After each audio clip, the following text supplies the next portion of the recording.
on all the pistons right now, do it now, are pointed towards the flywheel.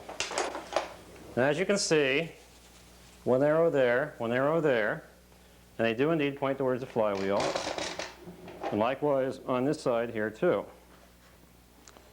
Okay, so now next thing to do is install cylinder heads. I like to start with the number 3/4 side.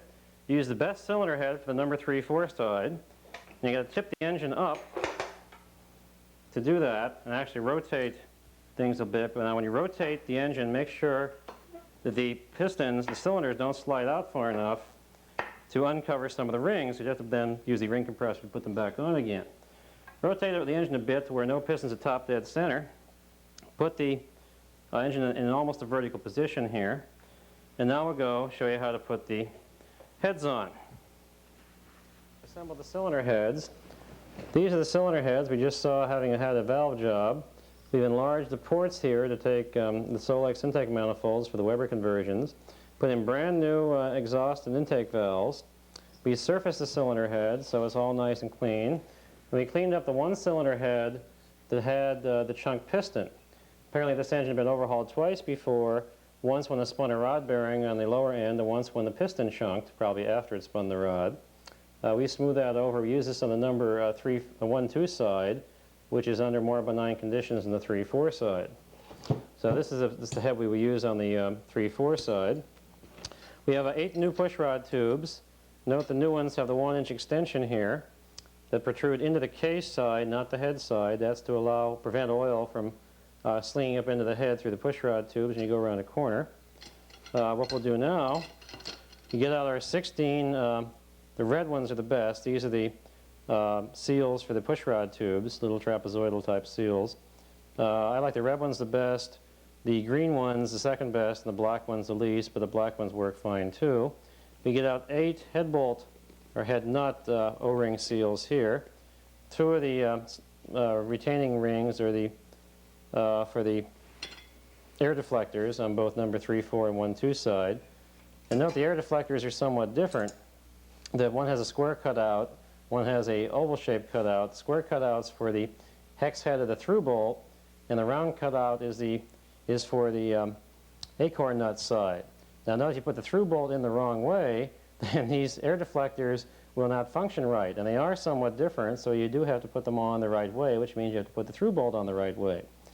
So what we'll do now is show you how to put the seals on the pushrod tubes. Now since we're putting shims under the cylinders, it's usually best to wiggle and pull on the convolutions here of the pushrod tube, and the big end with the extension gives you more meat to grab onto. We want to enlarge them a little bit so they can compress and therefore seal right. So we take our finger, dip it in the secret sauce, grab a trapezoidal seal, put it over the one side of the pushrod tube, grab another seal, lubricate as we do so. The old big bore kit box serves a good place to store all these things out of the way. And we will then do this on all 8 pushrod tubes. Now we probably won't bore you with showing all 8 pushrod tubes here, but you get the general idea. It's a fairly simple, straightforward thing to do. It doesn't take much time. And the oil is used on the trapezoidal seals simply because it allows them to move around a bit inside. And when you do that, don't forget to expand the pushrod tube slightly here. As I talk, my mouth sometimes gets in the way of my brain. So expand them, make sure they're straight afterwards. Make sure the seal doesn't come off. Get the seal down fairly snugly against things. Now you can reuse used pushrod tubes, but if you ever had a pushrod tube leak on you, and you have to take the cylinder head off to repair it, you won't ever use used pushrod tubes again. You will only use new ones.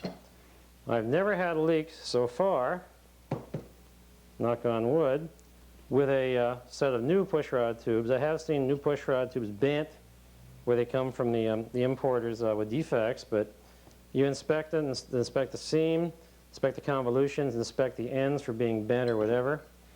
And if they are bent, reject them as they're hard to fix, so they can be fixed. Anyhow, I got all the seals on the pushrod tubes. There are, of course, 8 pushrod tubes, 16 seals. and they go on fairly easily without any problem. Note that the beveled edge goes like so. Don't put it on the wrong way. It's supposed to go against the bevel in the cylinder head. And don't forget the long end, the 1-inch long extension, goes into the case side, not the head side. Okay, now we really should have taken off the head bolt washers, head nut washers, before we plated everything. But if you're careful with a screwdriver, if you're not careful with a screwdriver, you'll end up with stabbing yourself in the hand. You can pry off the old seal. Should have taken these things off before we plated everything. But sometimes in the excitement of doing an engine, or an engine overhaul tape, that you sometimes forget to do the little bitty things. But it doesn't matter if you do get them back after they're plated. The only problem is that these seals can be sometimes very hard and therefore very difficult to remove. When you first take them off the engine, you'll find they're not too terribly hard, and they can be removed fairly easily at that time. After they go through the stripping solution, through the plating solution, they usually become very hard and brittle and not very nice to play with. Okay, you take the O-ring seals from the top end gasket set, lubricate them, slide them over, get them into the groove of the wide brim head bolt seal, these type here. The middle head bolts do not have a groove on the earlier engines. On the later 912s, there's a groove on them too for somewhat better support of the stud, alignment really of the stud. This top piece here serves to align the stud in the center, and that does provide for a better stud location.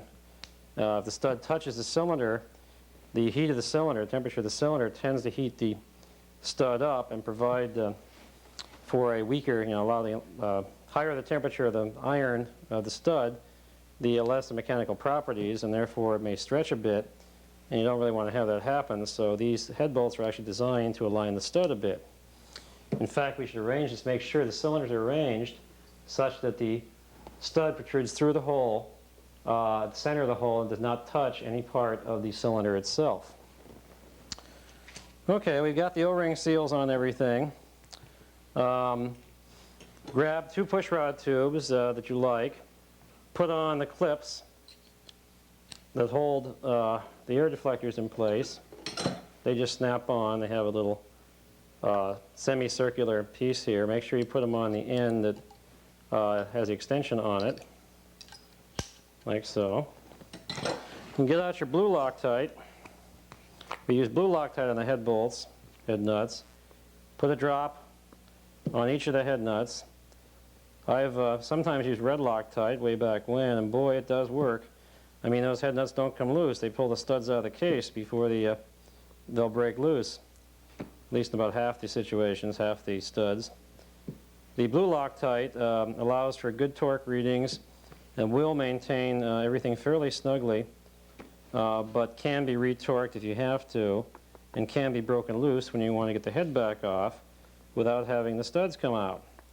The stud does come out. All you have to do is, once you get the nut off of it, take 2 17mm across the flat nuts, kind of the ones that hold your 4 studs in the engine to the transaxle, and double nut them against the stud, put a little red Loctite on the stud where it goes in the case, and then tighten the stud back into the case. Of course, by a stud removal tool, which is very nice, cam-activated device. Snap-on has them, I think, for about $15 or so, that allow you to remove studs very nicely. Okay, now we'll get up and we'll stick everything on here, so be there in a second. Now, how do you want this arranged? Okay, before we install the head, take a rag and go around and clean off the sealing surface of the cylinder of any oil or crud or whatever that might be on it. Usually something, usually oil from where we just installed the pistons and cylinders. Clean off also the beveled area of the case where the pushrod tubes will go in. Get out your secret sauce. Lubricate that bevel area of the head where the pushrod tubes go in. I know we lubricated the washers on or the seals on the pushrod tubes, but it helps to lubricate that too. Get out one of the push rods, tubes with the spring on it, retaining clip. Get out the air deflector. Do a trial test of fitting the cutout over the through bolt washer. And sometimes you'll find that the case washer will actually touch this edge here, which it's doing in this situation. In that case, take a mill file and just give it a few little touches like that. Do it on both sides, and that will allow it not to touch the washer and to rest a little flatter. You don't want this air deflector to protrude above the side of the cylinder. It may hit the head and prevent the head from sealing right, though I've never really seen that happen. Take your pushrod tube with the spring on it. Make sure the seam, the weld seam, let's get a close-up of this weld seam here, if we can. That weld seam is the most likely place for a leak, so put that up vertically, so even if it does crack or leak or something, it won't really leak. If it's down below, horizontally, it will in fact leak, so keep it vertical. Put it in to the hole. Arrange the spring so the spring fits into the crotch of the air deflector. Push it down like so. Get out 3 more pushrod tubes. Make sure the long extension is into the case and the seam is up. Make sure the seals are installed too. Like there. Get out, since this is the 3/4 side, get out your cylinder head. That's the best one, or better one of the two. Take your secret sauce, lubricate the beveled area in the head where the pushrod tubes will seal. Doesn't take much, just a drop or so per hole. Arrange the head over the studs of the case. Push it down gently. Now arrange all 4 pushrod tubes so they will in fact stick into their appropriate positions in the head. Tap it around a little bit. One thing you should do before you do anything else, of course, is take a magnet, put a magnet down through each of the holes of the head with the head off to make sure there is no washer, head bulb washer, down inside any of the holes. We've done that already. But take a magnet and stick it down with the head off the engine. Otherwise the stud will just grab the magnet. You won't be able to tell. Do it on all 8, but these 4 ones here are the most critical. There's an extra head bulb washer down here, and you put one of the regular head bulb washer on. You have 2 on the same stud. It'll raise the stand out enough to where the valve adjustment goes to hell, and the valve, you have oil leaks, it's a real mess. Anyhow, these are the head bulb washers here now. I like to buy new ones for the lower row and use the used ones on the upper row since they're much less critical. So what you do is you take 4 new head bolt or head nut washers. I like to have the bevel on the top side. Take a screwdriver and play B-52 over Moscow, dropping them down the screwdriver. Put the screwdriver on the center of the stud, and then drop the washer down around the stud. Tap it to make sure it's down all the way. Take the 4 used and replated head bulb washers and use them for the top side. Top side less critical, but it's non-trivial, so do use good head bulb washers. The previous clown, when they rebuilt this engine, used A-type case washers, copper case washers, not steel. They're much thinner than the head bulb washers are. They're the wrong ones. He obviously ran out of things and didn't know where to get them. In case you have a problem, let the maestro know. He'll solve it for you. Get 3 of the wide brim head bolts and 1 of the narrow brim head bolts. 1, 2, 3 wide brim, 1 narrow brim. The brim refers to the diameter here. The arrangement is wide brim goes to the right-hand middle hole, and then the wide brim also goes on either end. The non-wide brim, narrow brim, goes in the left-hand middle hole. It doesn't matter which of these small head bolts you put in the top row. They are all the same. In fact, these head bolts are used for mounting the starter on a 911, so they actually still did use them in the 911 series. Get out your 10mm Allen and your favorite socket wrench. Tighten things down slowly. And you do it in the following order, as I'm doing it here. There's various alternate orders as described in Secrets in Your Circle, and I actually alternate between the alternate orders to make the head torque down evenly without favoritism on one particular side or the other. You don't really torque it down at all here as you're doing this. You're just getting them semi-snug. You then come back to the middle one again, right-hand middle wide brim head bolt, tighten it down some more, go around to all the others in turn. And after this, I'm going to show you a special trick. That special trick will allow your engine heads to seat in much better than normal. I can't take full responsibility for this. I actually got the trick from How to Hot Rod Volkswagen Engines about a long, long time ago. Gee, I hate to admit how long ago that was. But it does seem to work nicely, and I do use it. So you get these things down to about, 10 foot-pounds or so. You make sure that the head bolt seals are sealing, that the head bolt's not sticking out too far or down too far. If it's out too far, it means there's probably another washer hiding down below. If it's in too far, that shouldn't be the situation, unless you left out the head bolt washer. Now here's a trick. Before you torque these things down, rotate the engine and put the head on the 1-2 side. Clean off the top of the cylinder sealing surface. The reason why you want to do this, put on the other head before you torque down the first one, is that way you can alternate the torque between the heads, and as the one head torques down, these studs stretch. And they can actually stretch and distort the case a little bit, and it may affect the other head. If you torque alternately on the head, you'll accommodate that stretch, and they prevent leaks between the head and the cylinder that way. All right, so pardon my movement here. Get out the secret sauce. Pour a little, or take your finger and put a little secret sauce on each of the pushrod tube bevels. Get out the pushrod tube with the air deflector. Check to make sure air deflector will miss that washer. This time it does. We don't have to really cut it out. Make sure the seam is up. It is. Stick everything in place. Get out the remaining 3 pushrod tubes. Seam up in every case.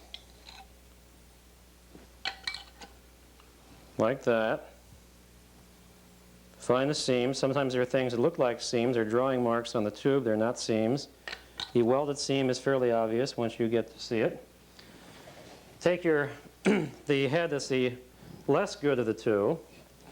Put a little bit of secret sauce on it, on the bevel area where the washers seal. Make sure everything's kosher. Take the head, stick it down over the top of the studs. Arrange the pushrod tubes so they fit through the appropriate hole in the head. Tap it down. Get your screwdriver and the 4 new head nut washers. Play B-52 over Moscow. Put the 4 washers over, one to a stud. Tap them down with a screwdriver. Get out the 4 used and replated head nut washers. Put them in. Push them down. Get out the remaining 4 3 wide brim, 3 and 1 narrow brim head nuts. Narrow brim goes on the left of the middle 2. Get out the 4 small head nuts, stick them on the top. Make sure you stick the hex head so it's up so you can get the wrench on it. Snug down the nuts. Look at your pushrod tubes, make sure nothing funny is happening with them. They're all in place. Correctly arranged, seams up. Torque, well, don't torque, just snug down the nuts. Not even tight. Take a couple of passes to do this. You want to creep up on bringing the head into contact with the cylinders so everything is done kind of smoothly and easily. Don't just want to lean on one particular nut to get it all down. You want to bring everything down evenly and happily, like a nice landing on an airplane. You don't want to hit the ground hard. You want to come in for a nice smooth landing. Right. All right, after you've gotten things snugged down, now's a good time to rotate the engine to horizontal position.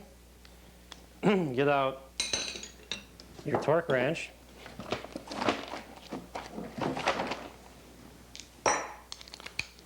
Set the torque wrench to 15 foot-pounds initially, and torque in the pattern that's listed in secrets of the inner circle. Like I say, I alternate between two torque patterns. If you follow this carefully, you can see which ones they are. You start at the middle and then work your way out to the outer head nuts, like that. Once you reach 15 foot-pounds on this head, go over to the other head. This is the trick. Torque the other head down to 15 foot-pounds. There's going to be a lot of crossing back and forth here, but that can't be avoided.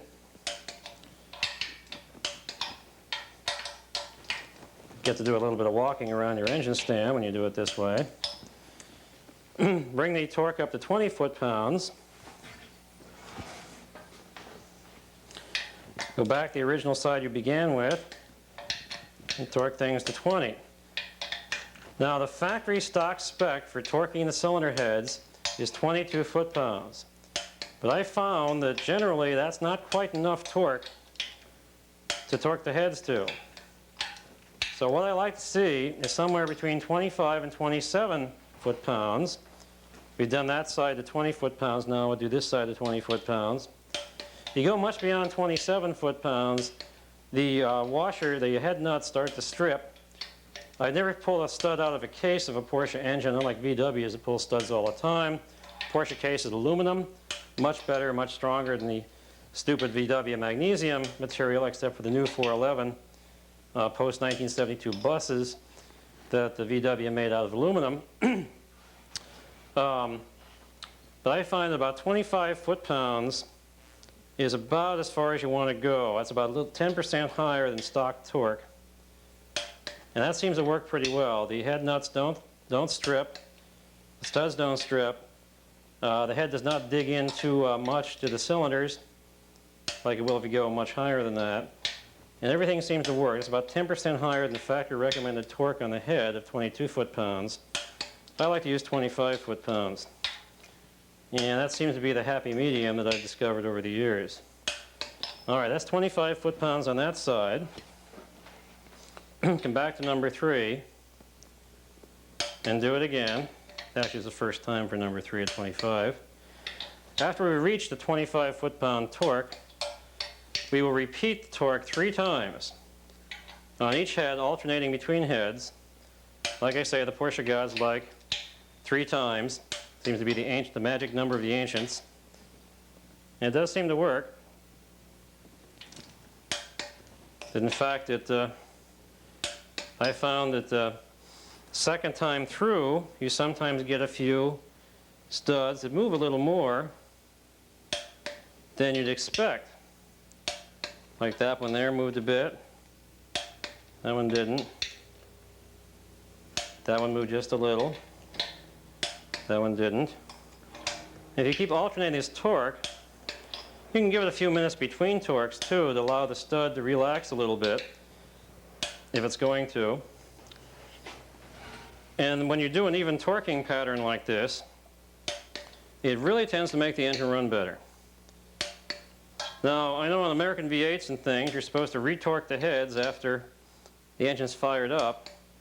Porsches are very seldom, if ever, retorqued, because you have to take the intake manifold off to get to the top row.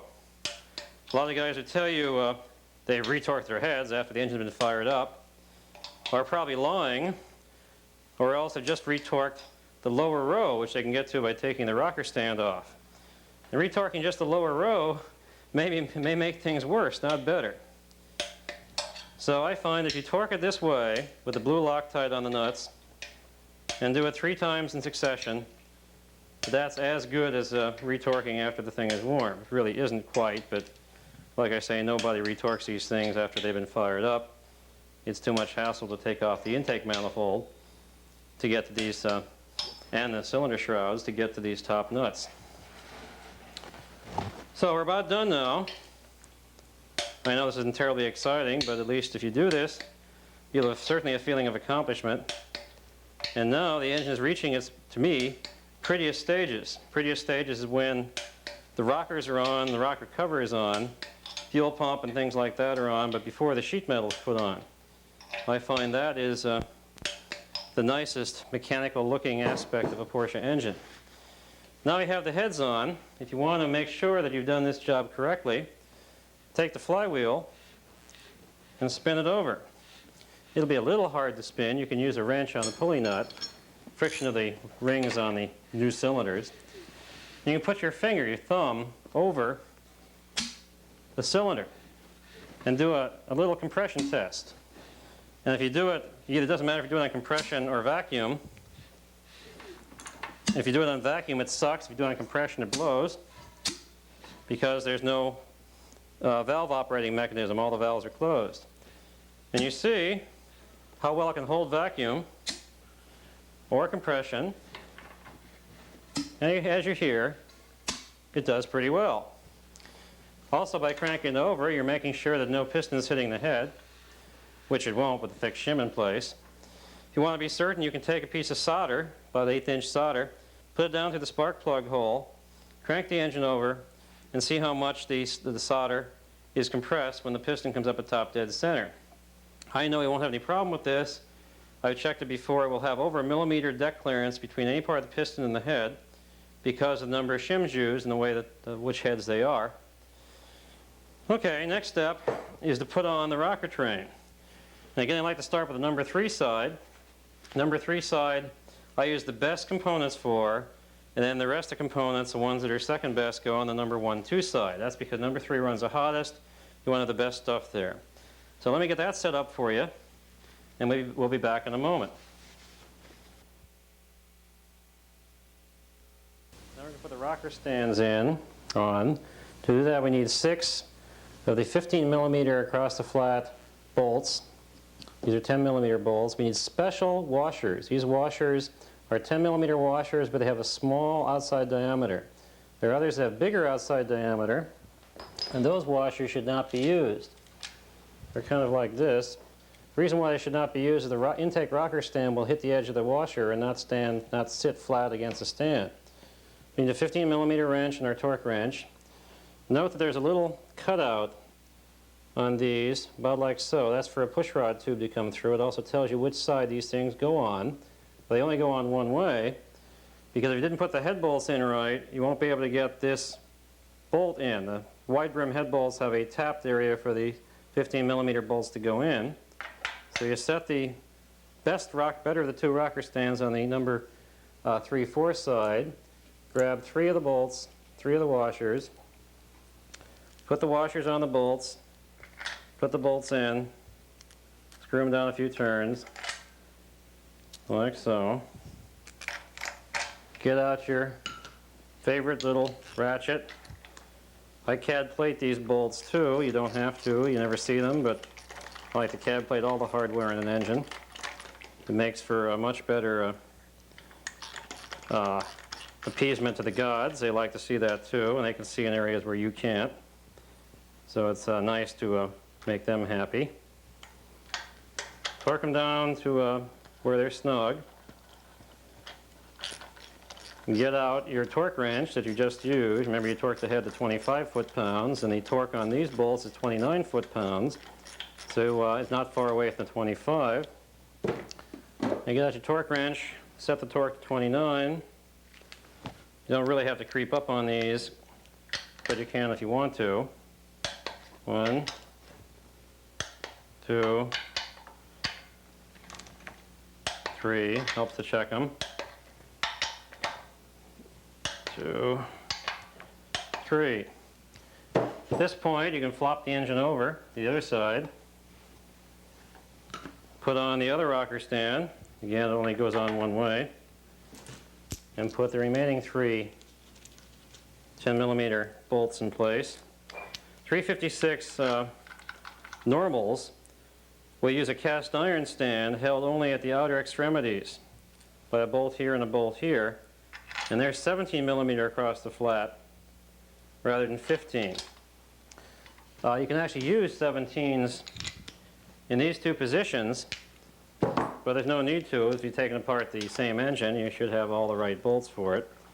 But if you get some Volkswagen shop that specializes in Porsches, watch out, you can have almost anything in here. Put a 17 millimeter across a flat bolt there, you never get a rocker stand, the intake rocker stand in place. So get them snug, and then get out the torque wrench and torque them down. And now you have installed both intake rocker stands. You can use blue Loctite on these too, but I've really never had one come loose. Crank the engine back over to number 3/4 side and get out your cleaned parts for the benign cleaner. Remember now, we had a couple of rockers that were in fairly, well, they had a few pits on them. They weren't bad. They had a few pits. So you take a mill file, medium mill file, and surface them by doing about 100 strokes this way. Try and pivot the rocker at the same time you're filing to get the same type of curvature the rocker has on it. And after about 10 minutes of this, you'll find that you've actually got a fairly smooth rocker, which we have here, because I've been doing this for a while. These are very hard to machine. You have to have a special jig to machine them. And your local machine shop, I guarantee you, won't have them. I save the old rockers up, and eventually we'll redo all the old rockers when we run out of good used ones, and we have a good supply of them, so it'll be some time. This gives you the idea. And we've already done most of the work here for you, so you don't have to worry. They're now in pretty good shape. So what you do is, it helps to use the old big bore kit box. Again, comes in handy for lots of things. You grab a new paper towel, and you grab, say, 4 push rods, or you can use all 8. Can of WD-40, put the WD-40 with the nozzle into the oil hole of the push rod, blow it out until what comes out is clear WD-40. We've cleaned all these things in nice benign cleaner, so they are fairly clean now. So you got to blow out the old cleaner and any other crud that exists, make sure the passageways are clean, and that you have a complete connection between one end of the push rod tube and the other. Now a good way to check, set this aside for a moment, the push rods themselves are not bent, is to roll them on a flat surface. If they roll fairly smoothly without the ends describing a circle, they are fairly unbent. They may twist, but they shouldn't roll with the ends describing a circle. These are all pretty good. So we clean them off. Now here's if you have a can of STP or a can of oil, or a bottle of oil, you can let one set in the oil, get some oil up in the push rod, and then pull it out, bring it over quickly, put it down in to the push rod tube hole, wiggle till you feel it fall down inside the cam follower. Now don't get it resting on the lip of the cam follower, that's why you want to have the engine vertical. Put another one in the oil can, wiggle it till you feel it fall inside the cup of the rocker. You get the push rod on the edge of the rocker, you'll have a heck of a time adjusting the valve, and then when you do adjust the valve, it'll probably plop down inside the rocker at some point, and all of a sudden your valve gap will become about 1/4 inch. Not quite, about 1/8 of an inch, but you get the idea. Clean them off, dip them in the oil, let some oil get up inside the push rod. It'll probably run out anyhow, but at least it gives you a psychological feeling of doing the right thing. Put it in like so. Okay. Now to deal with the rockers themselves, these other 4 push rods we'll deal with when we go the other side. What we do is we take a rocker, this is an exhaust rocker, clean it off, take some WD-40, stick the nozzle into the adjustment screw nozzle and blow. And you'll see the oil, WD-40, come out the inside of the rocker. Blast it all off really nicely.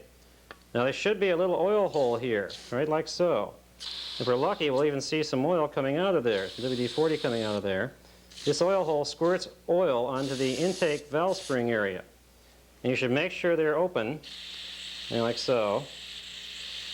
Now the factory, when they did an engine, a new engine, left these open and told the dealer to plug these after the engine broke in, because otherwise you can sometimes throw too much oil on the intake valve spring and cause complaints of smoking from the customer. I like to use only open oil hole rockers. I find it works better.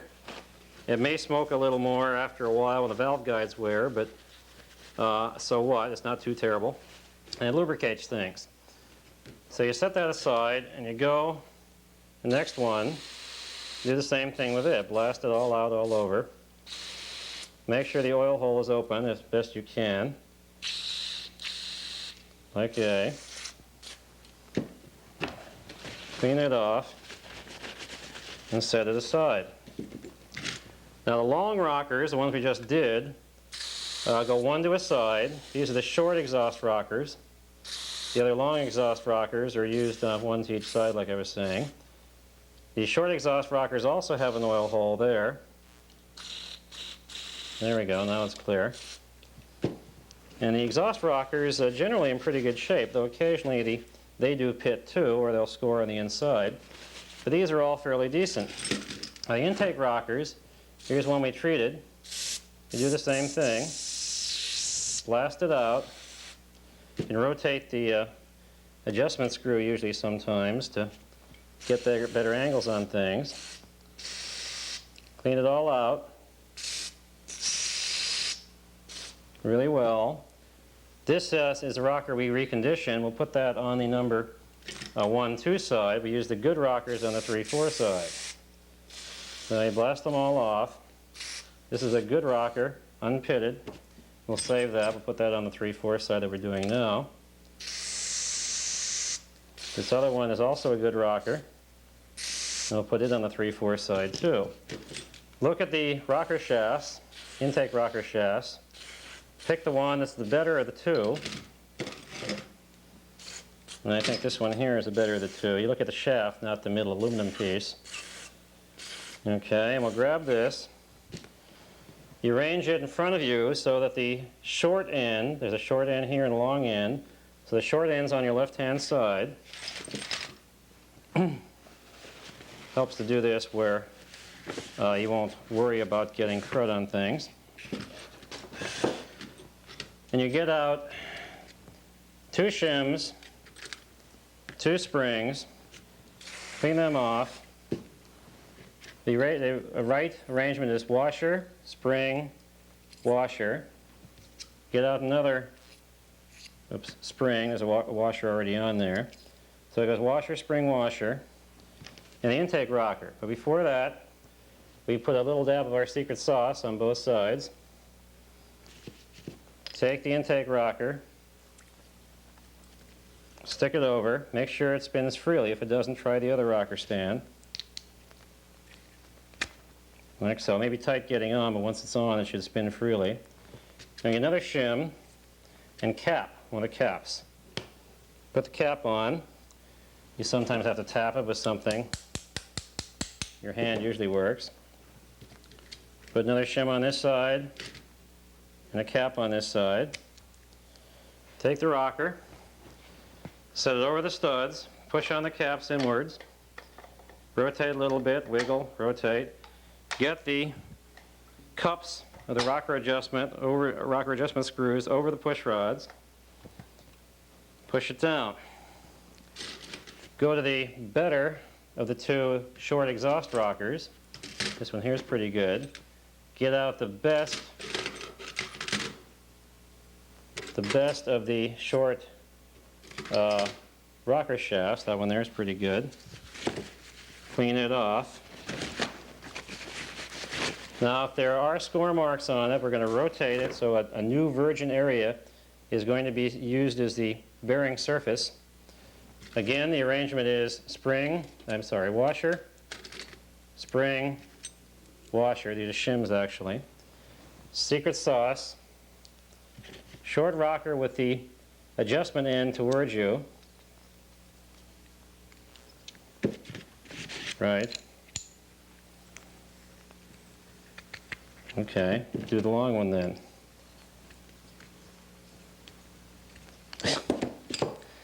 Try this one. We'll find this buddy yet.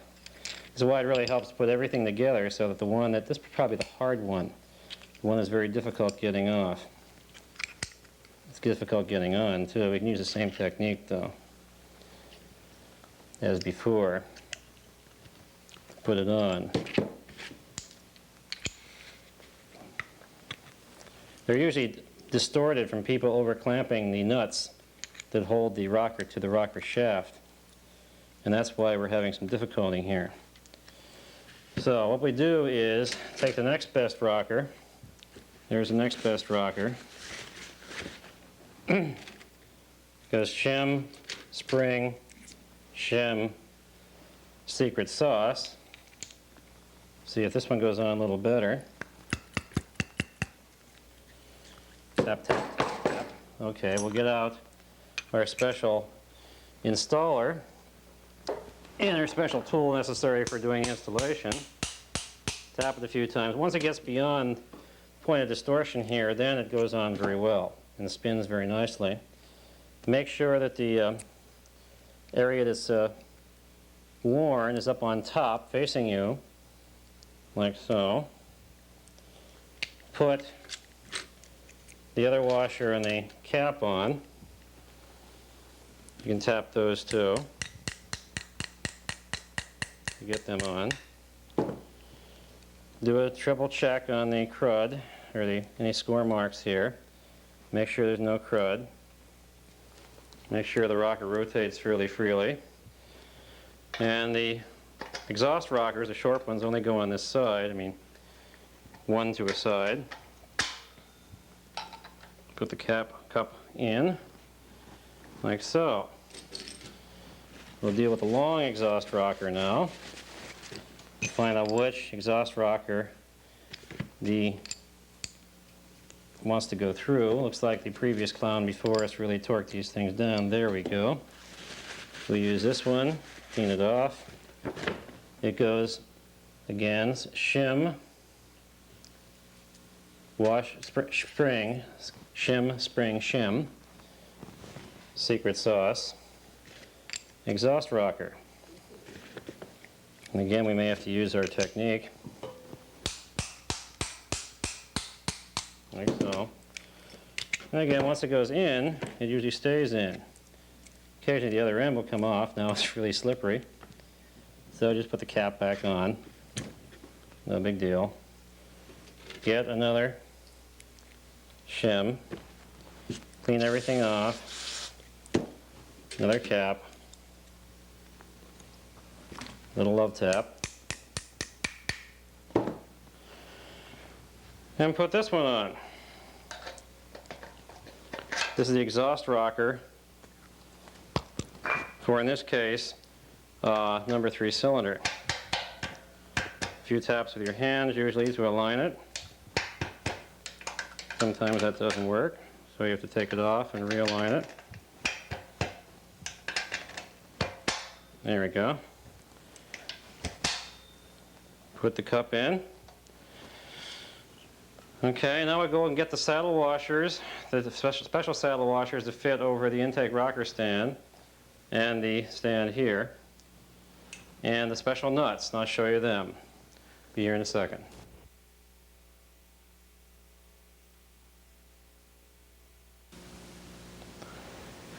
Okay, take the special saddle shape washer, put over the rocker arms like so. There are 6 of these special saddle shape washers on each side, 12 total. And then the same type of washer, regular washer, spring washer, that's used on the third piece, a smaller OD style 8mm washer, is used on top of the saddle washers.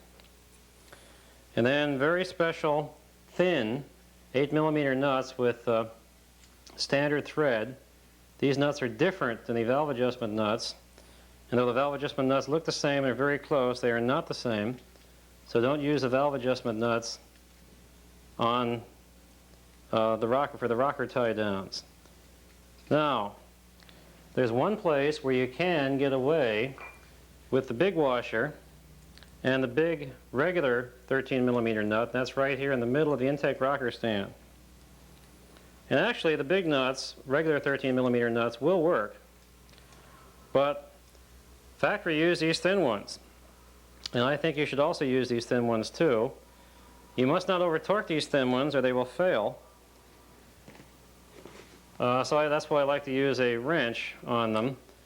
You can torque them down to between 15 and 18 foot-pounds, but I think you're much better off going closer to 15 than you are towards 18.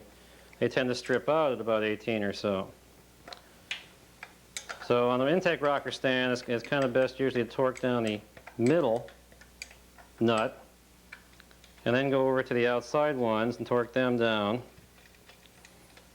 evenly. If you do one of the outside ones first and an intake rocker happens to be open, then you can put kind of undue stress on the rocker stand, etc.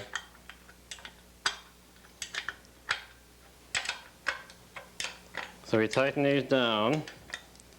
We'll do both sides and we'll run through with the torque wrench at about 15 foot-pounds on all of these nuts.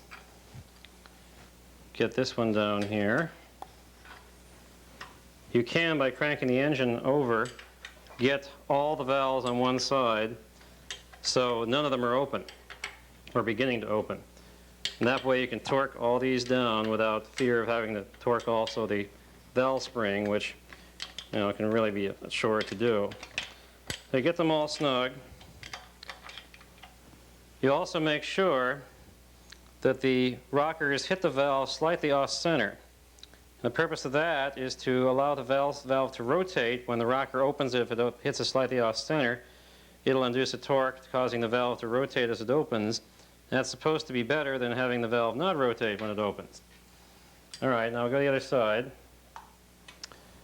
And don't forget now, we have to put the push rod. Torque wrench to 15 foot-pounds. And then torque all the nuts to 15.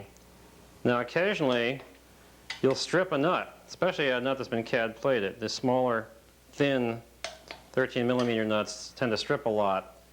So if you do CAD plate these, you should have a few extras just in case. And these are special. So like I say, in an emergency you can use a regular 13mm nut. But if you're careful and torque them carefully and don't over torque them, they'll be okay. That's that side. And now we can do this side. I like to do both sides at once. That way you don't forget things. Come on, baby. That's it. All right, once they're all torqued down, which with a little bit of luck, they will be, we can then go to the valve adjustment, which is next. All right, we're going to adjust the valves, and a neat trick on how to adjust the valves, how to find top dead center and all, is as follows. Watch the intake valve spring of number 1 cylinder, and this is the intake valve spring of number 1 cylinder, so watch this as I crank the engine over. Eventually, the intake valve spring will open. There it goes now. Pretty much fully compressed now. Now it's backing off. Bring it back to where it's just about off again. There's some gap. Then come to the pulley. And you'll see at this point that the OT for top dead center, OT could be German for on top, oben toppen or something. Keep cranking clockwise, and the OT mark will come up to the top eventually as you crank. Get it to the top, and now we're at top dead center on compression ignition on number 1 cylinder.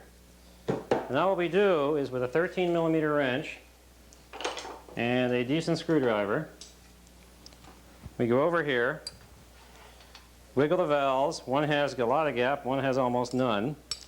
So we first start on the exhaust, loosen it up to where we have some gap. And then you can use one of 3 techniques here, the imprisoned feeler gauge method with a feeler gauge imprisoned here. Memorize slot location, where you memorize the position of the slot here as you adjust it. or the calibrated arm. And for an initial valve adjustment, I'll show you the calibrated arm technique. You can screw it down to where the screw gets tight and there's no gap, and back it back about 1/8 of an inch, 1/8 of a turn actually. Wiggle it. You can feel that's too tight. Back it a little bit more.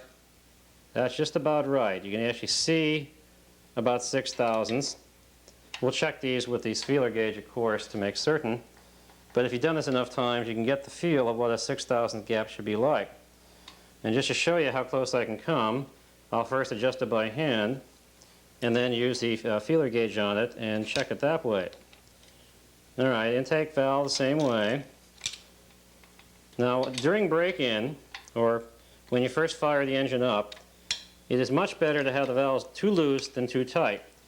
And I found that about 7 or 8/1000ths on both the intake and the exhaust is the best way to fire up a new engine. That way you're assured of having sufficient gap on both valves. And after the initial oil change at 30 miles, 300 miles, and 1200 miles, after each oil change you go back and readjust the valves, creeping up on the correct adjustment each time. Correct adjustment is 4/1000ths, saith the book, on the intake and 6 on the exhaust. But I like to use 5/1000ths on the intake and 6 to 7 on the exhaust. Now, if you have alloy cylinders, which we don't, we have cast iron cylinders, the factory reversed these setting where they had 6/1000ths on the intake and 4 on the exhaust. But I never like to see 4/1000ths on the exhaust, much rather see 6. And the intake, if you have 4 or 6, doesn't make a hell of a lot of difference. So I like to adjust the intakes to about 5 and the exhaust to 6 or 7.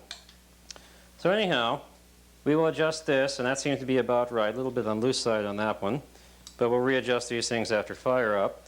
Crank the engine 180 degrees counterclockwise so we can do number 2 cylinder, and then the OT mark will be down at the bottom. In fact, if you note, with a 4-hole pulley, there's a hole opposite. Here's the OT mark. There's a hole opposite the OT. You can either make a little notch or just line the timing mark of the case up with the middle of the hole that's opposite the hole where the OT is. Okay, and then go and do number 2 cylinder. And again, here we have an intake that's tight and an exhaust that's loose. Back off the intake till you get some gap. Get the nut up against the adjustment. Wiggle back and forth. Tighten down the nut. Use your calibrated arm. Hey, it's not too bad. We'll check these, like I say, with a real feeler gauge and see how close we've come to the actual gap. But I found that when you play with these for a long time, you can get real close with a calibrated arm. If you're out in the boonies someplace and you have a problem or the valves get tight for some reason, you got no feeler gauge, you'll have to use your calibrated arm. So it comes in handy for many things. Like if the batteries fail on the calculator these days, people just don't know how to add, subtract, multiply, or divide. Those of us who are raised on slide rules and the multiplication division tables will find that you're the big advantage sometimes and their calculator batteries go out. Okay, get the number 2 cylinder done. Crank the engine counterclockwise again until this time the OT mark comes up and aligns with the notch in the 3rd piece. You can rotate the engine stand and then go off and do number. Okay, now we're going to see just how well the maestro did by his calibrated arm. You get out feeler gauges that span the range in 1,000 increments from 4 to 8, so that's 4, 5, 6, 7, 8/1000ths. You make sure it's top dead center on number 1. The OT mark should be up. There should be valve gap on number 1 cylinder, which there is. Take the 4/1000ths feeler gauge, feed it in the intake, it fits in. Likewise on the exhaust. Take 5. 5 is getting somewhat snug. Not snug there. 6 is pretty snug. So the gap on the intake is 6/1000ths. Gap on the exhaust is going to be more than 6. 7 doesn't go in. The intake valve gap is 6. And 7 barely goes in here. Will 8 go in? No, 8 will not, unless you force it, go in. So exhaust gap is 7, intake gap 6. For break-in, that's fine. For normal adjustment, I like to see 6 or 7 on the exhaust and 5 or so on the intake. So the maestro's calibrated arm is still calibrated. Check number 2. Crank the engine counterclockwise, 180 degrees, till the OT mark is down at the bottom. In fact, there's a circle up here at the top of the 4-hole pulley. the topmost part of the circle lined up with the notch in the case is also 180 degrees out, or top dead center on number 2 cylinder. Go over the number 2 cylinder intake and exhaust, put the 4 in, it fits in through both. The 5 is a little more snugly on the intake, but no problem on the exhaust. The 6 is tight on the intake, no problem on the exhaust. 7 won't go into the intake, so the intake gap here is 6. The exhaust gap is 8. All right, so he's off by a thousandth of an inch on the exhaust valve gap. So we'll correct that, bring it back down to 7 or so. You loosen the rocker, the adjustment lock nut on the adjustment screw. That's going to be too tight. So you binary search on the slot position. That's still going to be too tight. So a little more that way. That's probably going to be too loose, so we'll check it out and see. 5 fits in, 6 fits in, well, let's go all the way up to 8. 8 fits in, so that's too loose. So now memorize the slot location there. Loosen it, bring it back clockwise like there. Tighten it down, it feels better. Try 8. 8 won't go in. 7 will go in. 6 goes in easily, yes. The gap's about 7, that's where you want to be. Do the same thing, crank it counterclockwise again for the number 3/4 side. Bring the OT mark back up on top dead center. It's top there to the, bring the OT mark back up to match the notch in the 3rd piece. That's top dead center in number 3 cylinder. We can go over there and redo that, check the gap, make sure it's about 6 to 8 thousandths on both the intake and exhaust valve for fire up. We won't do that now, we've already done it. So next thing now is to put the valve covers on. And for the valve cover, best thing to use that I have found through a multitudinous experience is the 3M Super Weather Stripping Adhesive.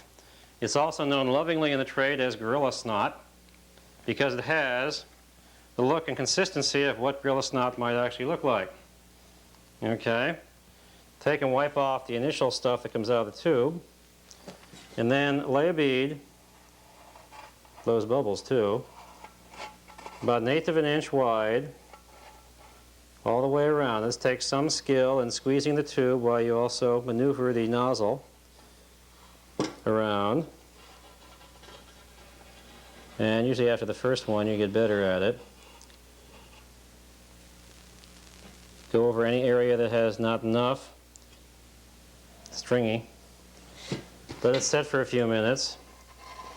Do the other one.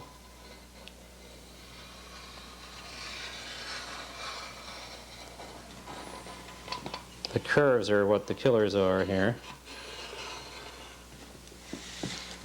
Like so. Always put the cap back on immediately or you'll have to use a nail to unplug it. While it's giving a few seconds there, get your other bail out, CAD plated bail. Put it in the other side here. Okay. Take your WD-40 can and spray the valve springs, etc. If you're going to be firing the engine up, you can use WD-40. If you're going to be firing the engine up quickly, you can use WD-40. If you're going to be keeping it for a long time, pour oil on everything here. Spray both halves, both heads, around the valve springs, the valves, the rockers, etc. Now come back to your valve train, or your rocker covers here. Put the valve cover gasket in place. Now that the 3M snot has had a chance to evaporate a bit. Stuff really stinks, so it helps to do it in an open room, unless you like getting high on brain-destroying chemicals. Boy, that stuff is good. Jeez.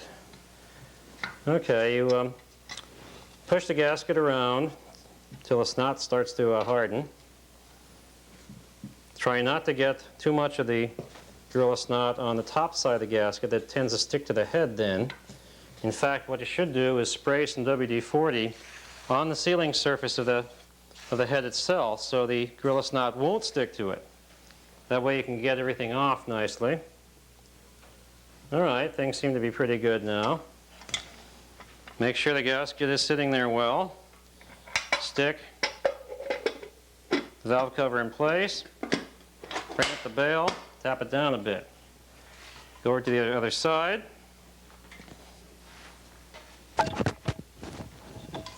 Stick the valve cover on. Bring the bail up. Move it down a bit. You have just installed your valve covers. The engine is almost as pretty as it's going to be. We'll add the manifolds, the fuel pump, and the generator stand next. Show you how to put the distributor in properly and do everything else to it. Right now we're going to take a break. The fuel pump, generator stand. We're going to use a C912 fuel pump, so we need this type of insulator block. This is new from Stoddard. Not too expensive, about $5 or so. Note that it's not symmetrical. It goes on only one way. And you can test that out. That's the wrong way, so you want to put it on this way, which is the right way. You want to get out your Ford water pump sealer. It works well for this purpose too. And coat both sides of the insulator block. Okay, there is no gasket between the insulator block and the case. It is in fact its own insulator block is its own gasket. So you put some mucilage on both halves, both where it's going to seal against the case and the fuel pump. And then you put it back on, making sure you put it on the right way. You get out your brand new fuel pump, C912 type here, come in a nice plastic bag. You also have to get out from your lower end gasket kit the O-ring seal that fits here on the new fuel pump. They don't provide that. Put the O-ring seal on, quite trivial. Get out some wheel bearing grease. Stick your finger into it. Oh, it feels so good. Put the wheel bearing grease around the spring and on the tip of the plunger. C912 pump is a much simpler pump and therefore lasts longer than the B or A-type pump with all the monkey motion. Simply feed the pump in, push it so the seal goes through. And you can use 12 or 13 millimeter nuts. I like 13 because you can always use a half-inch wrench on it. If you use 12, there's not much American wrenches that are out in the boonies you can borrow. Put the 13 millimeter nuts on. Of course, when you're out in the boonies, you carry your own complete toolkit, especially if you're going cross-country in a 356 or 912. The cross-country toolkit is described in both Secrets of the Inner Circle and the Maestro's spec and breakdown book. It includes all the parts and tools necessary to do almost every repair short of a complete overhaul while on the road.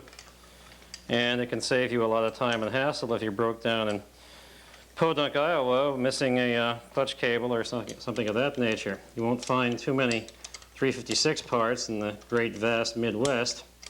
They're found mainly on the coast in Texas and Illinois, and of course where all of the old 356s go to die in California, the great Porsche burial grounds. Okay, you get the nuts snug, but don't over tighten them or you will break the insulator block.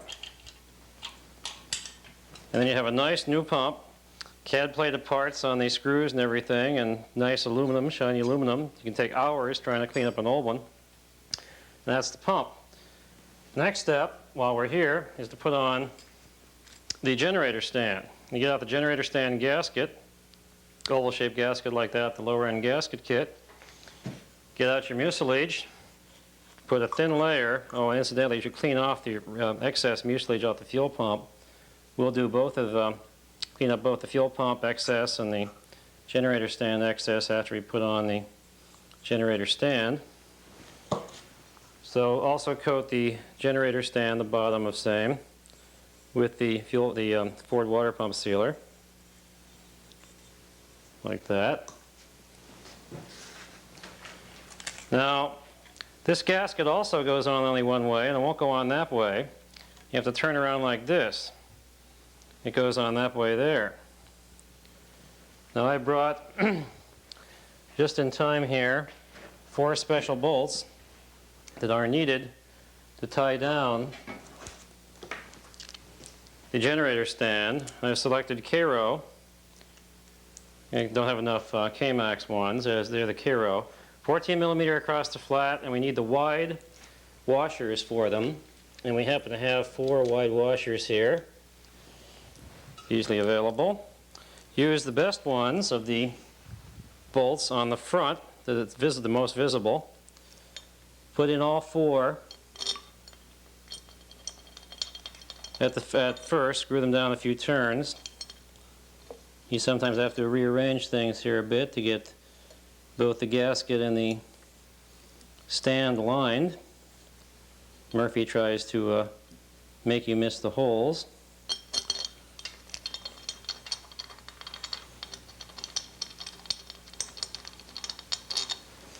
If you give up, just take off the generator stand like so. Carefully set it down from the top, and we'll find these holes here. There we go. Use the next best one on the, well, actually the rear of the engine. Rear is towards the rear of the bumper. Front of the engine is towards the front bumper.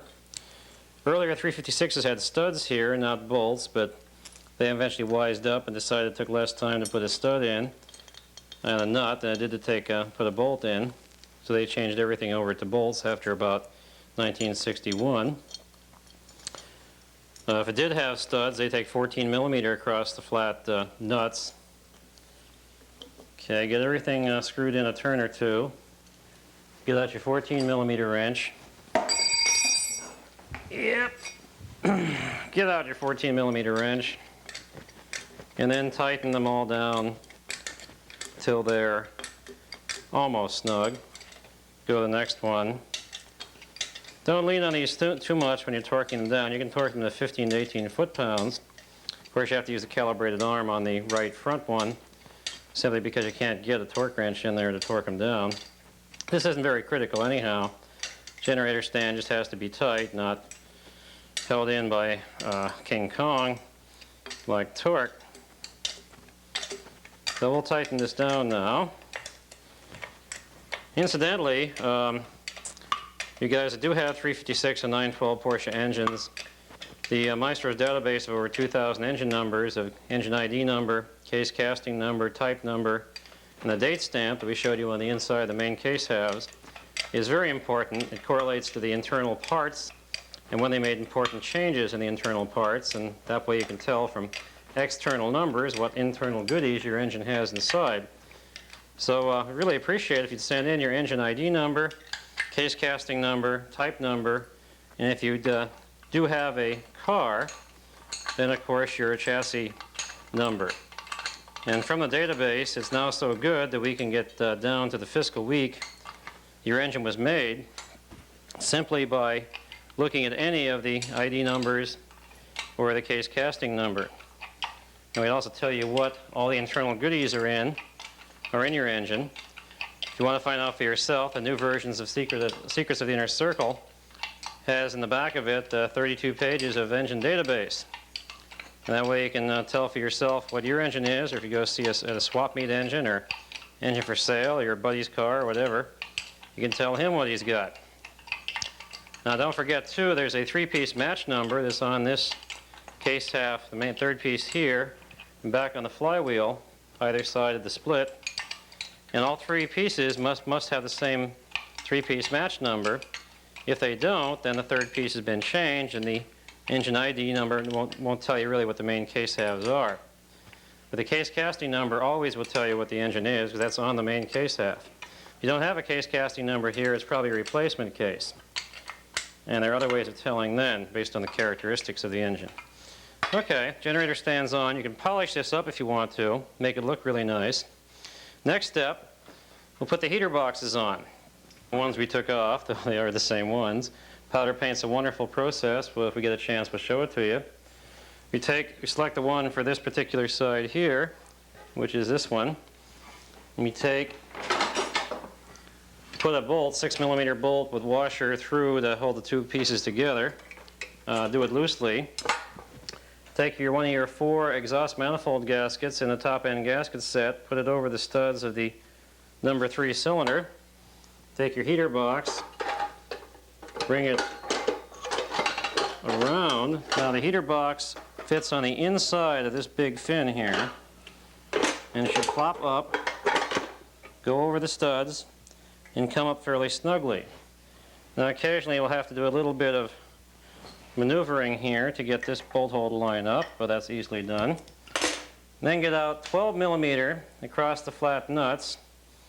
That's the right ones to use on the heater system. That way you can get it off again pretty easily.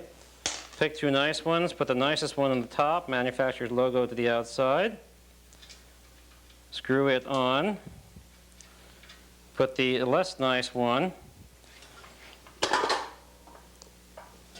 on the lower stud. Sometimes this thing will plop off, but really not too hard to put back on again. Sometimes the studs are kind of long and hit against the heater box, but you can get them on by moving the heater box towards the front, towards the flywheel a bit. Okay, you got that on. Need a 12 millimeter wrench, since you've wisely selected 12 millimeter nuts. Tighten down the top one till it's somewhat snug, but not overly tight. Get everything arranged, go underneath, and tighten down the other one. Now sometimes you can't get the box end in, you have to use the open end. And sometimes your engine stand will try and get away from you, so you just got to keep that from happening.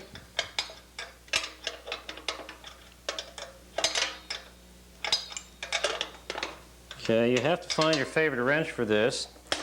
I've gone through a few of these. In fact, you sometimes have to alternate from wrench to wrench simply because it's so hard to get in there with the heater box and everything else in the way. But eventually, if you try long enough and hard enough, you can get a wrench in there to fit. It's a tight fit. You can't possibly get a socket in there, of course. You must use a wrench, but alternating with the open end and the box end, we usually do it. You're going to get it somewhat snug here. Make sure the heater box is coming up. Now we should be able to manipulate things, yes.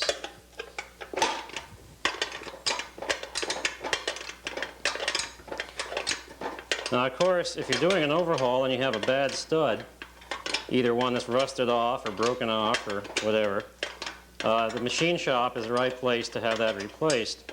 You can try the double nut technique to get it out, but sometimes that won't do anything. At the machine shop, they can take and weld a nut onto the stud, let it cool, and then with a wrench you can back that stud out, I guarantee you. And occasionally we have to do that with studs. That's a good technique too if you're taking the head off and you found the previous idiot had stripped off one head. They leave off the head nut washers. The stud can protrude so far through the head nut, especially the small ones, that you can't get the wrench in there. The wrench will actually round off the internal hex of the nut. And then you have to cut the stud with a hacksaw, or you get the head off. And how do you get the stud out? Well, it's fairly simple. You take a 13 millimeter nut, or any nut that will fit over the remaining part of the stud, and weld it to the stud. And then just back it off with a wrench. And that's one way of dealing with bad studs, either in the case or in the head. Okay, that's up there pretty well. We will now go around the other side. Take your other exhaust manifold gasket, the second one of 4. Put that on the head, like so. Feed the J-tube heater box combination up, over, and onto the studs. Get out 2 more 6 millimeter nuts. Use the better one for the top. These are both pretty good. That's good. Mark of excellence. Incidentally, 12 millimeter across the flat nuts are found on, as I said before, a lot of Japanese cars. So they're readily available now. They weren't for a long time, but they are now. It's a 14 millimeter across the flat nuts used for the case perimeter bolts that are extremely difficult to locate anywhere. And those are pretty much limited to getting them off old Porsche engines. So next time you're a swap meet, it's a nice idea to stock up on nuts and bolts and things. Now, some guy has the remains from an engine, just the hardware, he can't get much for. Offer him $5 or $10 for it. And believe me, that'll come in handy.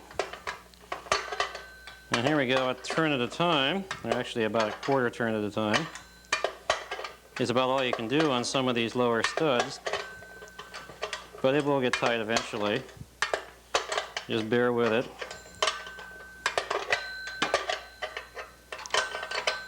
Like I said, J-tubes and double flapper heater boxes are most in demand.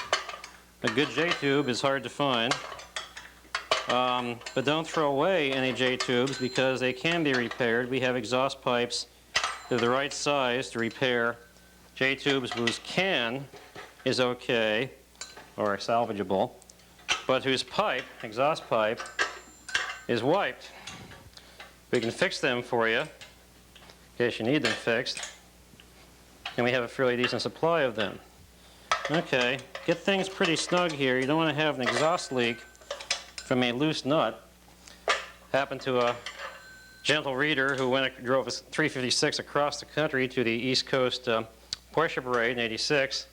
And as soon as he crossed the Nevada border, he ended up with an exhaust leak. All right, so now's a good time to go back through and clean off all the mucilage. It's on both the generator stand and around the fuel pump. We want none of this sealing material to show. Next step's the intake manifolds, plugs. We can put the sheet metal on. It goes pretty fast now. And if you let me go get the sheet metal, I'll be back in a moment.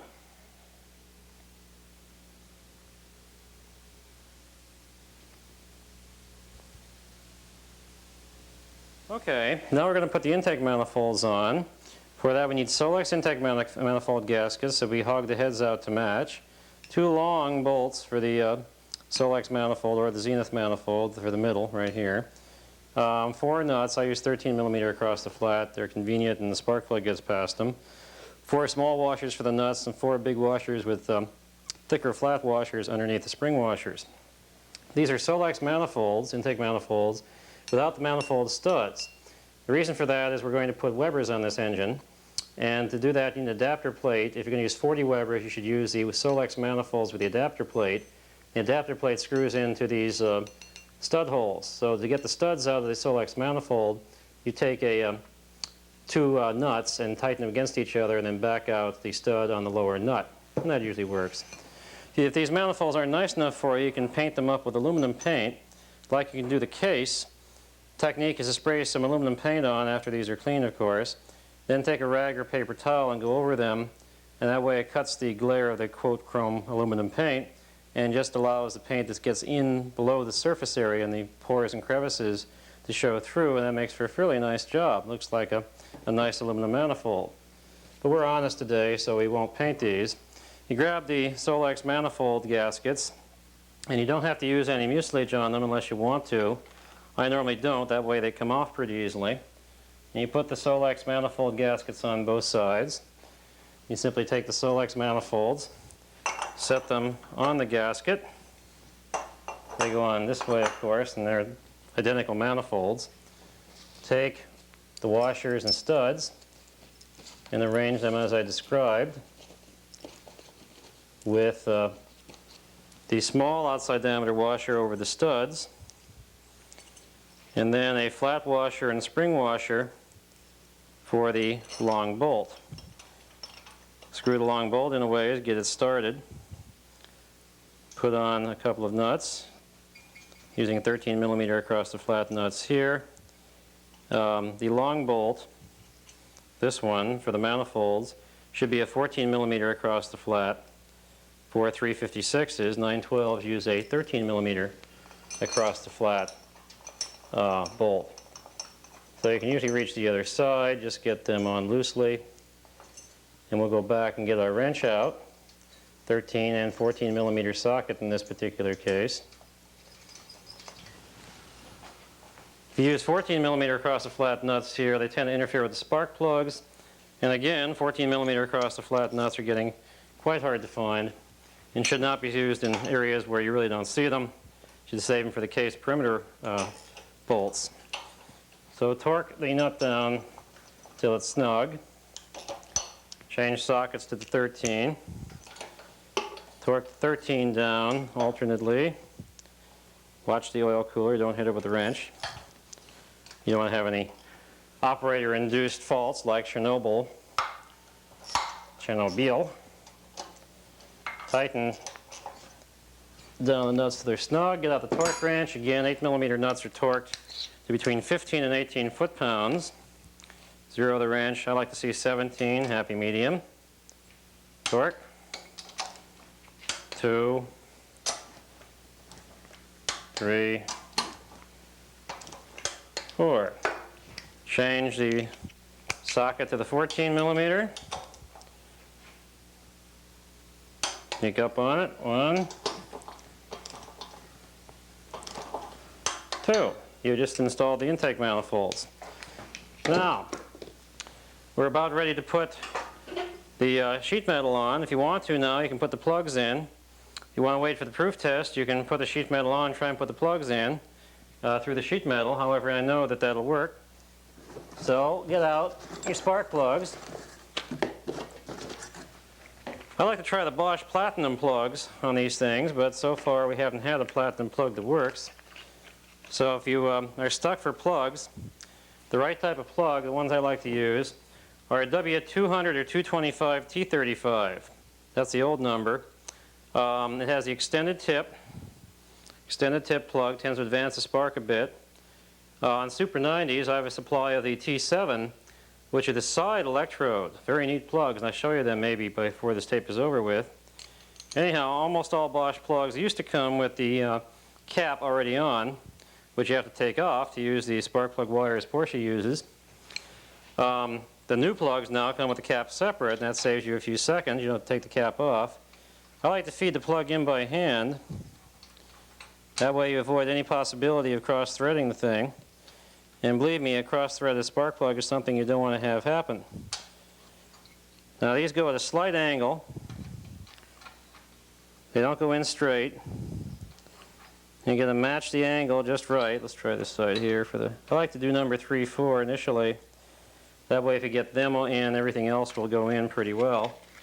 Although it's always the last spark plug you come to that will be the one that won't go in. And of course you need your spark plug wrench to tighten them down with. You can torque them, or you can just use a calibrated arm, but don't overdo it. This is an aluminum head, and aluminum heads don't like to have spark plugs that are over torqued. So you can do all these at once if you want to, or you can do one at a time. Take off the little cap. Don't ask me why they put these things on the first place when most of the plugs they sell, the little cap comes off. Nowadays, like I say, the cap is separate, loose in the box. Take it all off. And you can feed the plugs in by hand to the other side here.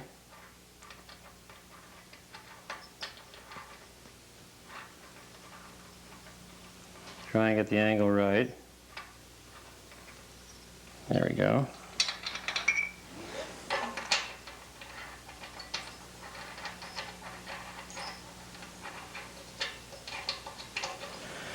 Now, if you pardon me while I go get the spark plug wrench, I'll be back in a second. Okay, the type of spark plug wrench you'd like to have is one that either has a rubber insert for gripping the plug nicely, or a magnetic spark plug wrench. It'll also grip the plug by being magnetic. I have the rubber insert type. It's available in the cheap Taiwanese sets and all. I'd rather have the magnetic type, and I've got one, but it keeps hanging around some things. Being magnetic, it tends to hang up on various bits and pieces. So tighten the plug down now that you've got them screwed in slightly by hand. And don't overdo it. Use a calibrated arm technique, or if you want a torque wrench, and torque them down. Of course, the factory wrench that comes in the toolkit for the car actually works pretty well. A little awkward. You have to put a screwdriver through it to turn it, or a T-type handle, but it'll work. And now if you want to check out compression, you can rotate the engine around, and you'll see it'll have compression. Because your plugs are in, your valves are working, and if we had fuel and spark, we could fire it. This is going to be a pretty nice engine. All 4 holes are working very nicely. All right, finally, we come time now to do the sheet metal. And very quickly, in a short time here, it'll really look like a Porsche engine. So let's get out the powder painted sheet metal. I'll be right back. Okay, here we have the powder painted sheet metal. Just came back from the powder painters. You can see how nice it is. It's powder painted even on the edges. It's almost like a plastic coating of the part. And it certainly is a lot better than what it was when we first took it to the sheet metal powder painters. It was chemically stripped of rust, grease, and paint, and then of course the powder paint technique was applied to it. Well, what we'll do now, we can pan up to the engine. You can see how we have the super shroud painted in a gray-silver combination. We've got the generator all cleaned it up with steel wool. You can polish it too, but that's not overly necessary. Put on a new center section for the generator. The other one's kind of worn. The way to put this on is just put the fan shroud and generator combination on, put the nuts in loosely, and once you get everything kind of arranged, tighten down the 6mm bolts that hold the generator to the fan housing. That way, if you tighten them down evenly with the generator on its stand, it tends to arrange things a little better if you just torque down the generator on the fan shroud without it being on the engine. Get them fairly snug. This particular bolt here is covered up by the oil filter can strap and bracket, so you can use an ugly one there if you want to. Make sure the generator spins freely, which it does. Make sure the fan shroud is down. And then we have a 3-holer exhaust cutout here. That goes on this side. Hole should align. The other 3-holer exhaust cutout here goes on this side. We have a 1-holer which goes in the back, actually the front. You can tap it down. Sometimes I have to twist a few small things. Right there. And we have a 2-holer, referring to number of holes in the horizontal piece. And that goes on the right front, across cylinder number 1. We then have a fuel pump shroud, which of course goes over the fuel pump. A dipstick shroud, which you have to put on first before you put the breather can on, or you'll be sorry. That goes on yay. Now we also have to put on our CAD-plated bracket that holds everything, and we happen to have that here. This thing here. We get out a couple of decent, but not great, because you don't really see this, 6mm bolts. Attach that to the case. You don't tighten the bolts all the way down, you just put them in hand tight, because you have to adjust the bracket sometimes to get the attachment screws through the dipstick shroud and the cylinder shroud. Also, the dipstick shroud goes on top of the cylinder shroud. I've seen many engines where the dipstick shroud went underneath the cylinder shroud. Now obviously they've been overhauled. Okay, thing to do now, we'll put the nuts and bolts on in the proper way. The 6mm bolts, of course, go on the vertical surfaces, and that's what we'll put in. So we get out some K-Rows. That seems to be the brand of choice here these days. And put 4 of them on both front and back. There's another K-Row, like so. I like to use new 6mm washers. When you use all of them new, they really make for a nice combination. You put on the bolts loosely first. Just screw them in hand tight. And that way you can get everything fitted, all the sheet metal fitted.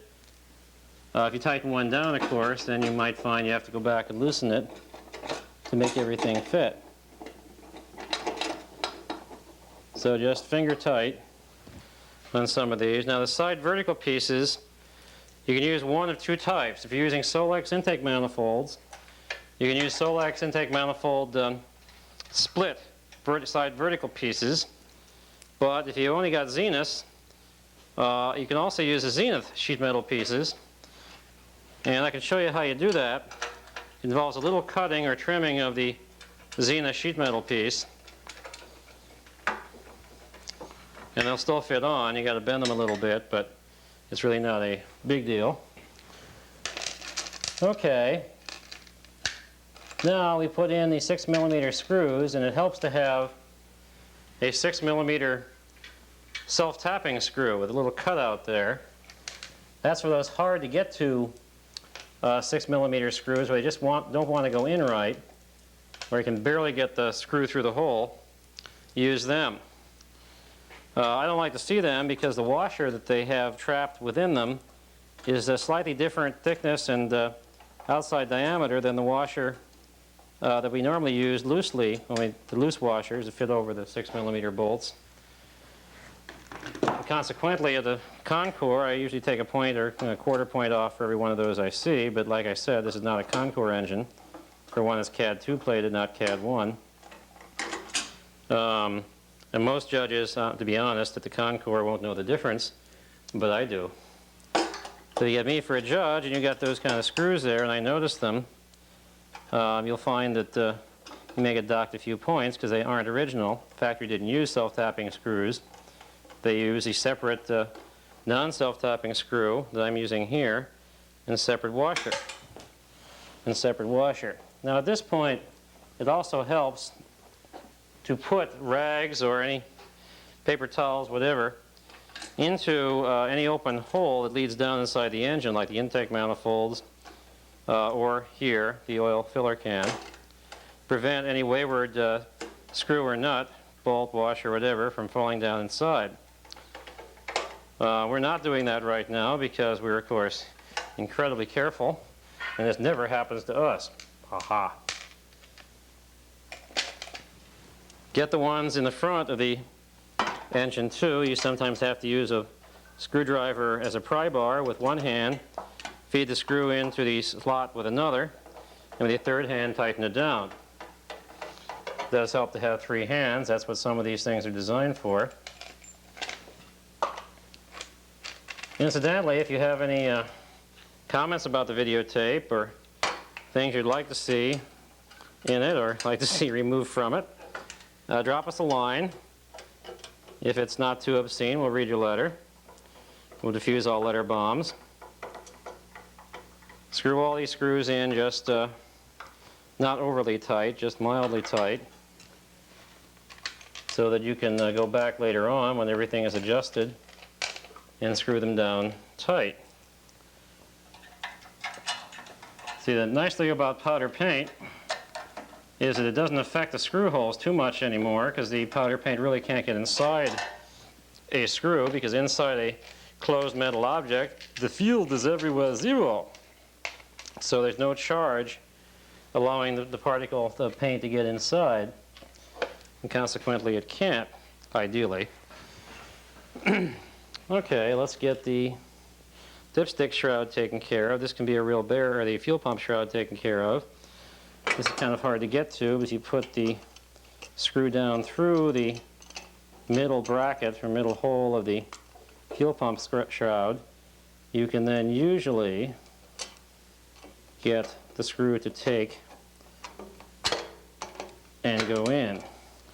Sometimes it helps to take the other screws out of your hand to do this. And when you do that, you're usually rewarded by the screw actually going in place. I use a medium screwdriver to get the screws aligned in loosely, and then the big goody to really do it upright.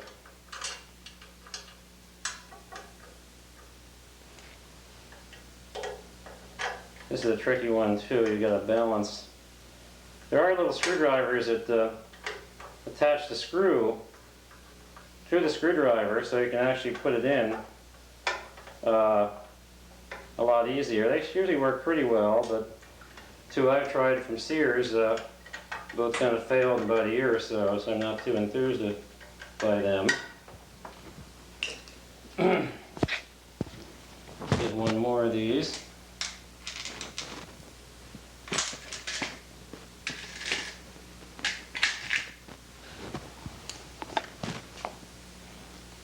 Make sure when you put the washers on, the bevel side is showing, not the sharp edge side.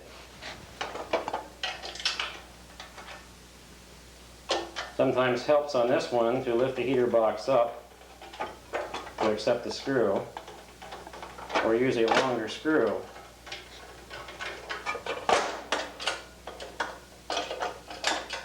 Or a self-tapping one. But perseverance usually pays off, and we usually get it. Okay, let me go out and show you the side vertical pieces and what to do to them. Okay, the zenith side vertical shroud has a little cutout here, a little jog. This jog will interfere with the Solex air cleaner intake manifold. You won't be able to get it over Solex intake manifold.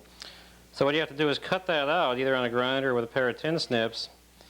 And you actually have to bend this area up, sort of vertically to clear also, and then bend it back down after it's down, and the reverse of that to get it off again. That way you can use your zenith side vertical shrouds on Solex intake manifolds. Okay, so let us put them on now. I did notice that this one part of the fan shroud is bent a little bit, so we can screw in a little bolt like this and bend it back the other way. And it'll straighten it out pretty nicely. I have two of the zenith side vertical shrouds have already been massaged like that. All you have to do now is take a pair of pliers, bend this up. Don't be afraid. The powder paint usually won't crack. Even if it does, the side horizontal pieces go on top of this. And you put it on, get it aligned, whack it down there a little bit. Get it over the cylinder shrouds in the front, like that. Get it over the cylinder shrouds in the rear, like that. And then usually, our example bolt, okay, it will go down. You sometimes have to help it out.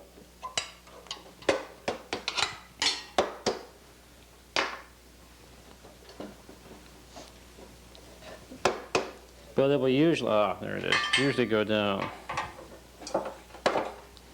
like that. And you take a screwdriver and bend this back flat again. Flat of your hand sometimes helps.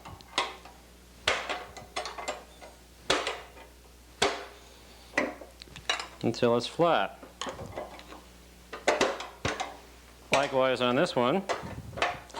If you have 4 zenith cylinder shrouds, 2 of which you don't need for anything, you can cut them and make them into Solex cylinder shrouds, side vertical shrouds, but you still have the problem, you have to cut out the inside section. Okay. Now the side horizontal shroud with the curve is always at the front, kind of narrower at the front, so you always put this on. This is the left-hand side one. The other, of course, would be the right-hand side one. And here's where those self-tapping screws really do play a role. You squeeze everything in, and here's where 3 hands really play a role too. You try and get the holes to line up. Usually that means putting the screwdriver through the spark plug hole, prying one out as you push the other one in, and then trying to get things lined up enough and hold it to where the self-tapping screw can actually do its job. And if you're really lucky, it'll work out. Sometimes it may take 10 or 15 minutes to fit all this stuff together, especially if you're doing sheet metal from a random engine, a random sheet metal on an engine. Usually if you use the same sheet metal that came off the engine, it'll go on with a minimum of fuss and bother. But if you're using sheet metal that is random off different year engines, you can have sometimes occasional difficulty. So you have to fight it. Once you do succeed, though, it's a great feeling to get that screw home. Again, don't tighten it all the way down yet. And if you recall that I was saying on the side horizontal screws, that hold the side vertical piece to the fan shroud, they're special. They're a 6mm bolt with a screwdriver slot. And of course, the maestro has them, and he uses them because that's what the factory used. And they go right in here. It's the only place that these are normally used on, although I've seen some 912s where the guy who was assembling the engine used nothing but these particular type screws, because that way he could use either a screwdriver or a bolt, a wrench on them. I wonder what the supervisor thought of that. Okay, we take the other side vertical piece and the side horizontal piece and go to this side, take our pair of pliers and bend up the bottom part of this, put it over, see if we have, oh, look at that, boy, it just snaps right in, hey. Take the screwdriver, make flat the piece you bent up,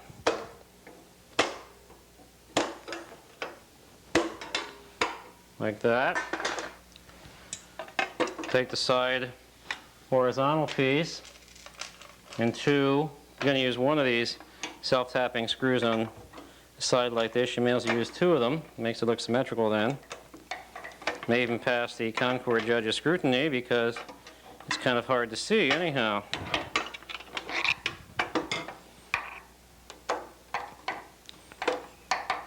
Okay.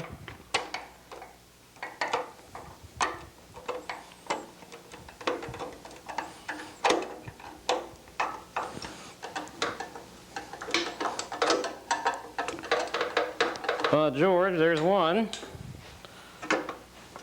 This other one, though, may be a bit of a problem. There's always one in the crowd that makes life difficult for you. But if you stick it out and try and do the best job you can, Porsche gods usually understand that and eventually give in and let you assemble your engine.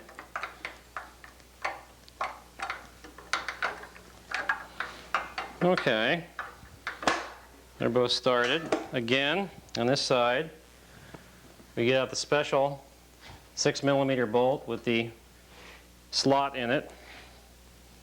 Put the washer on properly and attach it to the fan housing.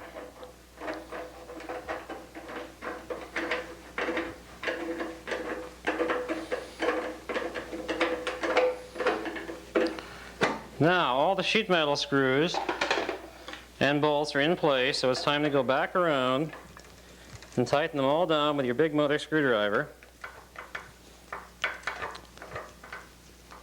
If you want good exercise, almost like isometrics here, it is a good exercise.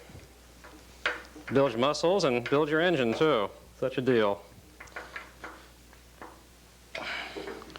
This isn't terribly exciting, so if you know any good jokes, I'd be happy to hear them now. Any good jokes? And this is beginning to look like a Porsche engine. In fact, it's beginning to look like a somewhat nice Porsche engine. You got the clutch to go and the sump underneath that we really should have put on beforehand, but the sump can go on almost any time. Just we can't get a photogenic view of putting it on right now, but we'll try. But you see what little powder paint does to the engine really makes it stand out nicely. I'll get this one side down so you get the idea. And I'll put the coil generator bracket, or the cooler bracket, oil filter bracket on for you, and then tighten these things down. You don't have to watch that side again. Here's the oil filter can bracket. It actually goes on like this. This part covers that bolt I was talking about. And to put it on, you need two very large washers go on the front of the fan shroud, a long bolt, actually two long bolts, the other one I used for adjusting the fan shroud, and a bracket, two brackets, L-shaped bracket, metal bracket, and a band that actually holds the fuel line. It goes on the front of the fan housing. So what we do here is we put these on the front, so put them over in the front area. We also have washers on after that. Put them in the front area so we can get to them. Take the bolt, put it through. There's no washer on this side. Wiggle around until it goes through the other hole in the front of the fan housing. Put on one of the thick washers. Put on one of the regular washers. Get out some nice new 6mm bolts. Get out another washer that just fell off, replace the one that fell off. Transfer.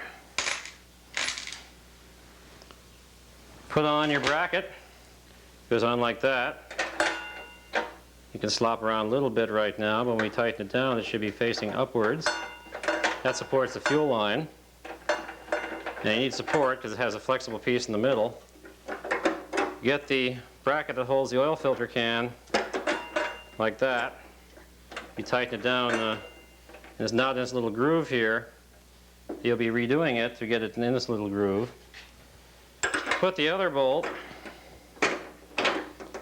through the fan housing. Sometimes they're a little snug.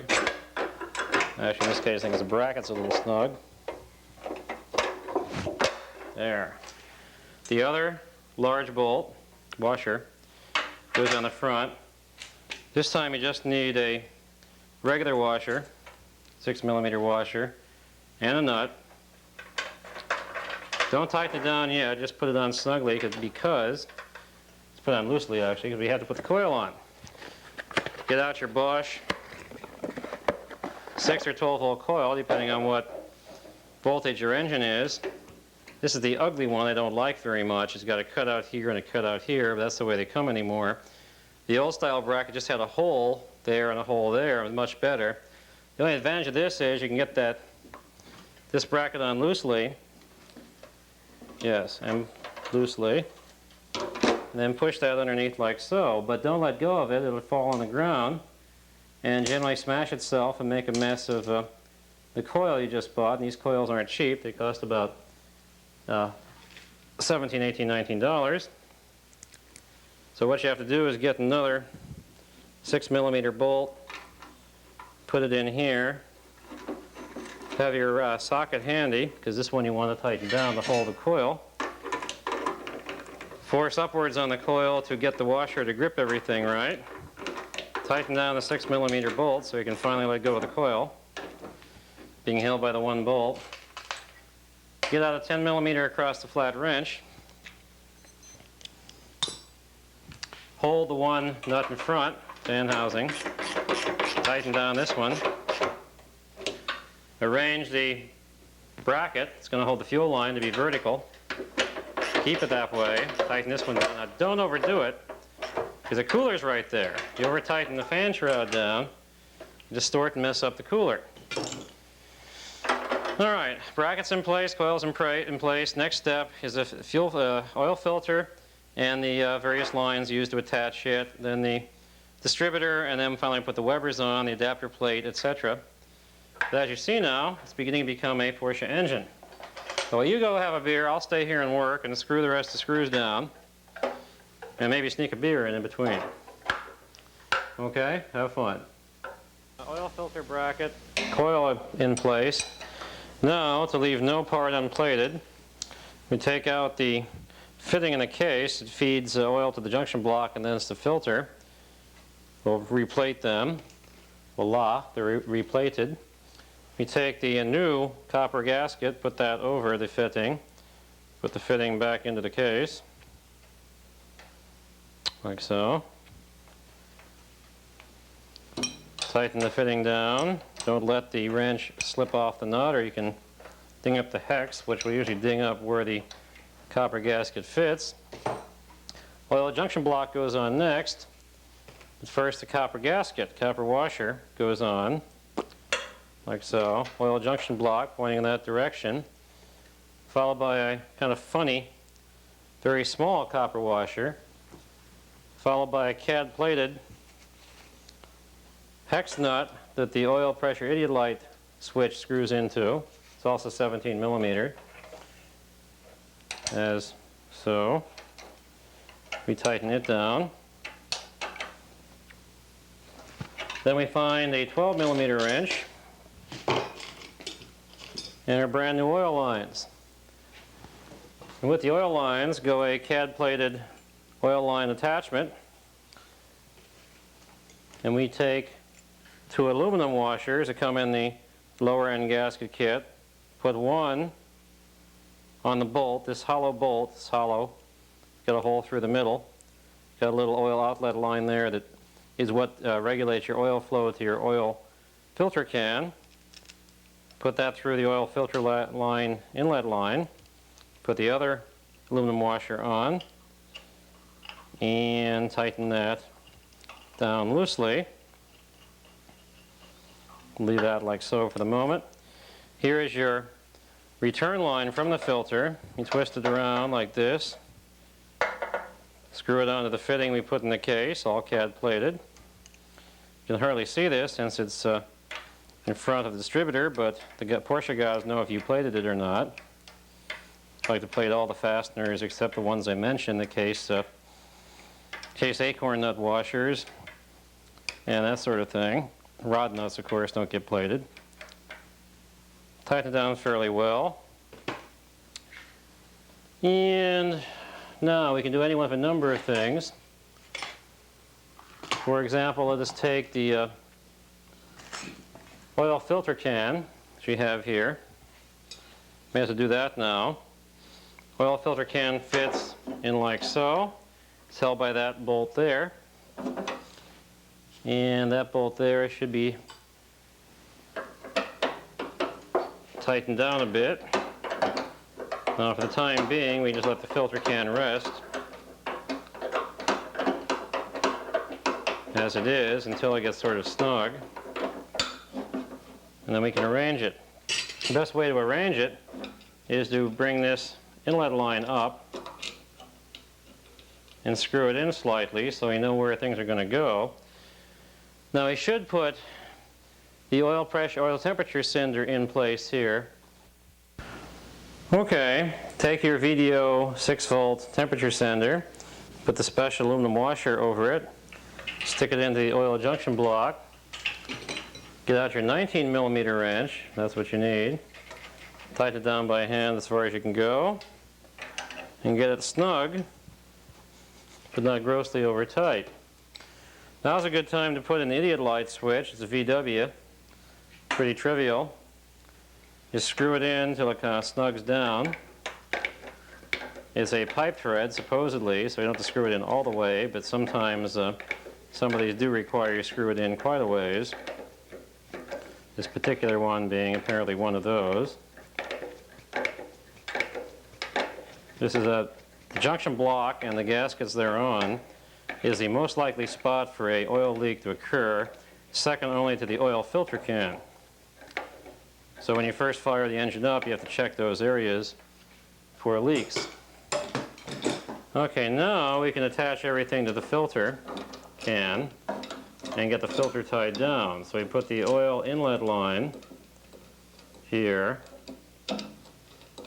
screw it down just a little bit, get out our wrench we use to tighten the nut with on the bracket that holds the oil filter can in place. And we'll get it snug, and then we'll adjust the height of the can so that the inlet line is proper.